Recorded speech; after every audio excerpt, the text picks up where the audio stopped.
दिल्लीच्या निकालानंतर देशामध्ये स्पष्ट झालं आहे, कारण देशाच्या राजधानीमध्येच माननीय नरेंद्र मोदी साहेबांचं नेतृत्व हे 27 वर्षांनं स्वीकारलं गेलेलं आहे. त्याच्यामुळे कालपर्यंत जे काही पत्रकार परिषद महाराष्ट्रामध्ये होत्या, जसं महाराष्ट्रामध्ये पत्रकार परिषद घेऊन दिल्लीच्या निवडणुकीवर परिणाम होणार आहे अशा आविर्भावात काही लोक बोलत होते, त्यांना देखील दिल्लीच्या मतदारांनी धडा शिकवलेला आहे. आणि देशामध्ये नरेंद्र मोदी साहेबांच्या नेतृत्वाखाली अतिशय चांगल्या पद्धतीनं देशाचा आंतरराष्ट्रीय स्तरावर विकास होतोय हे दिल्लीच्या निवडणुकीतनं स्पष्ट झालेलं आहे. शिंदे साहेब 15 तारखेला जिल्हा दौऱ्यावर येत आहेत. त्यानंतर कोणकोणते मोठे नेते प्रवेश करण्याची शक्यता किंवा काय? 15 तारखेला राज्याचे माजी मुख्यमंत्री आणि विद्यमान उपमुख्यमंत्री शिवसेनेचे मुख्य नेते एकनाथ शिंदे साहेब रत्नागिरीच्या दौऱ्यावर आहेत. आज त्याच्याच नियोजनासाठी आम्ही कार्यकारिणीची बैठक लावली. आभाराचा तो दौरा आहे. या दौऱ्यामध्ये अनेक युबीटीचे पदाधिकारी, माजी लोकप्रतिनिधी, विद्यमान पदाधिकारी हे पक्षामध्ये प्रवेश करतील आणि या पक्षाच्या प्रवेशानंतर पक्षप्रवेशाची जी शृंखला आहे ती रत्नागिरीमधून सुरू होईल. माजी आमदार काही प्रवेश करणार असं तुम्ही म्हणालात. आता माजी आमदार प्रवेश करणार की नाही मला माहीत नाही, परंतु काल माजी आमदार सुभाषजी बने आणि माजी आमदार गणपतराव कदम यांनी काशीनाथ घाणेकर सभागृहामध्ये माननीय एकनाथ शिंदे साहेबांची भेट घेतलेली आहे. आणि मला असं वाटतं की शिंदे साहेबांची त्यांच्यावर जी काही चर्चा झाली ती सकारात्मक झालेली आहे. त्याच्यामुळं ते नक्की युबीटी सोडून माननीय एकनाथ शिंदे साहेबांचं नेतृत्व स्वीकारतील असं मानायला हरकत नाही. तर वेगवेगळं आपल्याकडे पक्षप्रवेश काल उद्धव ठाकरेंनी आव्हान केलं खासदार फोडून दाखवायचे मत असेल तर आम्ही कुठं फोडून दाखवतो असं म्हटलंय. आम्ही कोणालाच फोडत नाही, आम्ही कोणालाच आग्रह करत नाही. विधानसभेच्या निवडणुकीनंतर एकनाथ शिंदे साहेबांच्या नेतृत्वाखाली चालणारी शिवसेना हीच वंदनीय बाळासाहेबांचा विचार पुढे नेणारी शिवसेना हे सिद्ध झाल्यामुळं कसलंही ऑपरेशन न करता, कसलीही आमिष न दाखवता कार्यकर्त्यांना कळून चुकलेलं आहे की आता जर शिवसेनेमध्ये खरं काम करायचं असेल तर धनुष्यबाणच हातात घ्यावा लागेल. आणि म्हणून मशाल सोडून जर काही लोक धनुष्यबाण हातात घेत आहेत तर आम्ही कोणावर जबरदस्ती करतो? आम्ही कोणावरही जबरदस्ती करत नाही. आणि काल देखील मी सांगितलं, जी काय दिल्लीमधनं वज्रमूठ दाखवण्यात आली तसंच मी गुवाहाटीला जायच्या अगोदर आदल्या दिवशी सेनाभवनला होतो. माझ्या मनात काय आहे तसं समोरचं कोण ओळखू शकलं नाही. तसं काल जे 8 खासदार बसलेले आहेत त्यांच्या मनातलं कोण ओळखू शकणार आहे? त्याच्यामुळे वज्रमूठ किती दिवस टिकते आपण सगळ्यांनी बघू. आप आणि काँग्रेस एकत्र यायला पाहिजे, त्यांचे निकाल वेगळे असते असं संजय राऊत म्हणतात. काय वाटतं?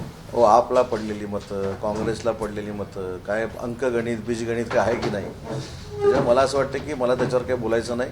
परंतु दिल्लीमधल्या निकालानंतर देशामध्ये फक्त आणि फक्त पंतप्रधान नरेंद्र मोदींचाच बोलबाला आहे हे सिद्ध झालेलं आहे. आणि त्या एनडीएमध्ये एकनाथ शिंदे साहेबांच्या नेतृत्वाखाली शिवसेना असल्यामुळे आमच्या सगळ्या शिवसैनिकांना नरेंद्र मोदी साहेबांच्या नेतृत्वाबद्दल आदर देखील आहे आणि अभिमान देखील आहे.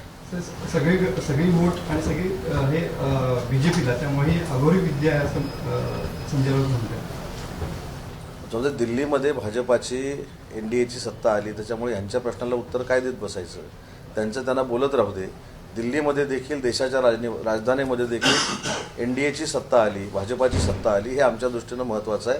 त्याच्यामुळे आज दिल्लीकरांसाठी आणि देशासाठी आनंदाचा दिवस आहे. त्या आनंदाच्या दिवशी ह्यांना कसली प्रतिउत्तर देत बसायची? एकनाथ शिंदे काल दिल्लीमध्ये गेलेले होते. तिथपर्यंत अमित शहा आहे, तिथपर्यंत शिंदेचं अस्तित्व असं उद्धव ठाकरे गट म्हणतात. जाऊ दे ना. माझं काय म्हणणं आहे, एकनाथ शिंदे साहेबांनी दाखवून दिलंय की महाराष्ट्रामध्ये त्यांची ताकद काय आहे. विधानसभेच्या निवडणुका त्यांच्या नेतृत्वाखाली लढल्या गेल्या. ज्या पद्धतीनं मॅन्डेट आम्हाला मिळालं ते त्यांच्या नेतृत्वाखाली मिळालं. देवेंद्रजी अजितदादांच्या सहकार्यामुळे मिळालं. शेवटी राजकारणामुळे स्थित्यंतर होतात. आज राज्याचे उपमुख्यमंत्री जरी एकनाथ शिंदे साहेब असले तर त्यांना कसा प्रतिसाद मिळतो हे 15 तारखेला कोकणामध्ये देखील आपण बघावं. जरांगे पाटलांच्या उपोषणाला आश्वासन देऊन 13 दिवस झाले, पण अजून पुढे कुठलीही कार्यवाही झालेली नाही. पण एकदा मुंबईकडे कूच करण्यासंदर्भात जरांगे पाटलांनी इशारा दिलेला पाहिजे. मी अनेक वेळा मनोजींना विनंती केलेली आहे की या सगळ्या ह्याच्यामधनं चर्चेची दारंही उघडी ठेवली पाहिजे. मुंबईमध्ये येणं, मुंबईमध्ये आल्यानंतर मुंबई ही आंतरराष्ट्रीय दर्जाचं शहर आहे. तिथे प्रचंड पद्धतीनं गर्दी असते. अशा आंदोलनामधनं तिथलं जनजीवन विस्कळीत होऊ शकतं.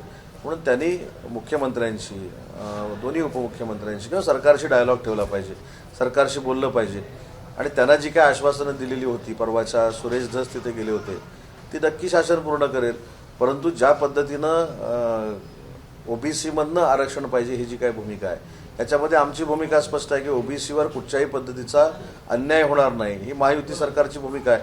आणि 10% आरक्षण हे मराठा समाजाला ऑलरेडी दिलेलं आहे, ते टिकलेलं आहे. आणि मराठवाड्यामध्ये निजामकालीन जे दाखले आहेत त्यांना कुणबी दाखले आपण देतोय. शिंदे समितीची मुदत देखील वाढवलेली आहे. त्याच्यामुळं मनोजजींनी सरकारबरोबर डायलॉग करावा ही माझी त्यांना विनंती आहे. सर, जिल्ह्यात अनेक ठिकाणी जे पालकमंत्री नेमलेले त्याच्यावरून जितेंद्र आव्हाड असं म्हटलं की बहुतांश ठिकाणी हे लुटमार करणारे पालकमंत्री आहेत, त्यांना बदलावं. मला असं वाटतं की आपण महाराष्ट्राच्या विकासावर बोललेलं बरं. ही काही जी मंडळी आहेत ही रोज ट्विट करतात, रोज पत्रकार परिषद घेतात आणि त्यांच्या प्रत्येक प्रश्नाला उत्तर देण्यासाठी महायुतीतले मंत्री हे म्हणजे खरोखर त्यांच्या व्यस्त कामातनं त्यांच्या बाकीच्यांसारखे रिकामे बसलेले नाहीत. त्यामुळे त्यांना ट्विट करण्यासाठी वेळ आहे, त्यांना टीका करण्यासाठी वेळ आहे. आणि अशीच ट्विट आणि अशीच टीका भविष्यातली 25-30 वर्ष त्यांनी विरोधक म्हणून करत राहावी ही माझ्या त्यांना शुभेच्छा आहे. राहुल गांधींनी विचारलं होतं की महाराष्ट्रातलं मतदान वाढलं कसं, मतदानाचा जो आकडा आहे तो वाढला कसा, असा प्रश्न उपस्थित केला होता. मतदारामध्ये घोळ आहे असं कालच्या. साधी गोष्ट आहे की प्रशासनानं आणि विशेषतः महाराष्ट्राच्या प्रशासनानं मतदार वाढवण्यासाठी अहोरात्र मेहनत घेतली.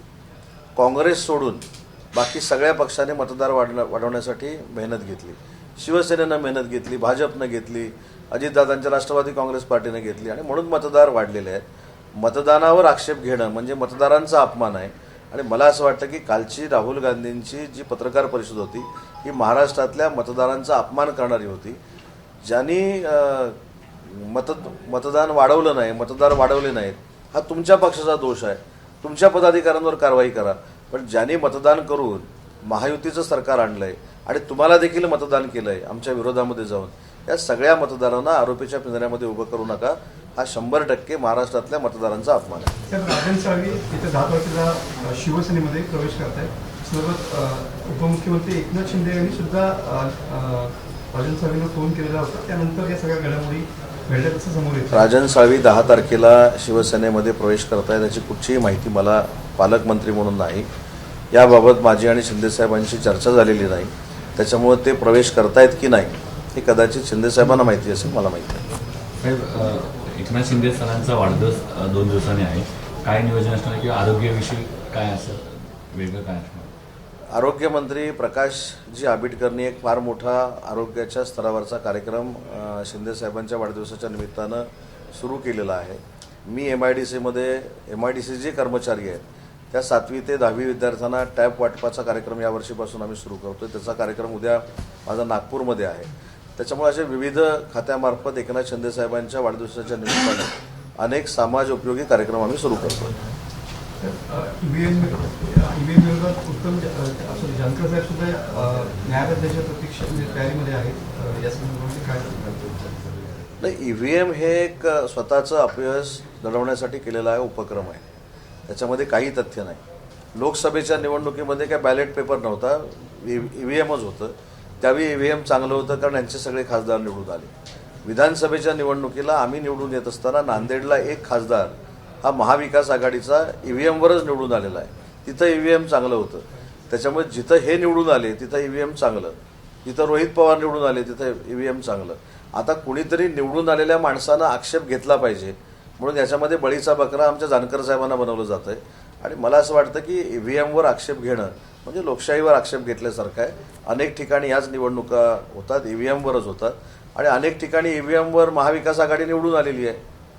त्याच्यामुळे EVMचं भांडवल करून आपण किती कमकुवत आहेत हा झाकण्याचा प्रयत्न आहे. सर, निवडणुकीपूर्वीच लाडकी बहीण योजनेचे फॉर्म जे आहेत ते त्याची छाननी व्हायला हवी होती. आता छाननी प्रक्रिया पुन्हा एकदा म्हणजे राबवली जाते आणि त्यातले फॉर्म काही जे निकषात बसत नाही अशांना वंचित राहणार आहे. नाही, आपण एक लक्षात घेतलं पाहिजे की ज्यावेळी मुख्यमंत्री माझी लाडकी बहीण योजना ही योजना सुरू झाली त्याच्यानंतर आचारसंहितेचा पिरियड होता म्हणून छाननीला कदाचित वेळ मिळाला नसेल. परंतु छाननीमधनं कोण कमी होतं आहे? सर्वसामान्य महिला कमी होत आहेत का? ज्यांना आवश्यकता आहेत त्या महिला कमी होत आहेत का? तर त्याचं उत्तर नाही असं आहे.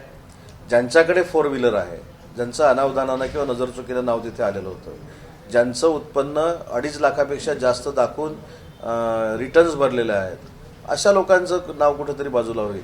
त्याच्यामुळे उगाचच गैरसमज पसरवण्यात काही अर्थ नाही. 2,54,00,000 महिला भगिनींना याचा फायदा होतोय.